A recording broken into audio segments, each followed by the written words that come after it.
রমজান সামনে, আমার এতগুলো কথা বলার উদ্দেশ্য এটাই।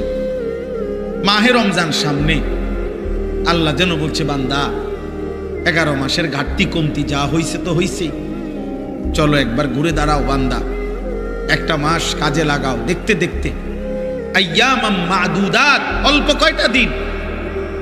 কয়টা দিন, কিন্তু বান্দা একটা মাস রমজান, মনে রেখো আমি প্রতি মিনিট প্রতি সেকেন্ডকে আমি আল্লাহ স্বর্ণ হীরা মণি মুক্তার চাইতে দামি বানায় দেব। সেজদা দিবা একটা, আমি আল্লাহ গুনবো 70টা। সেজদা দিবা একটা, আমি কারো জন্য গুনবো 700, কারো জন্য 7,000, কারো জন্য 70,000, কারো জন্য 7 লাখ, কারো জন্য 70 লাখ, কারো জন্য 7 কোটি, কারো জন্য 70 কোটি, কারো জন্য 70,000 কোটি, কারো জন্য 70 লক্ষ কোটি।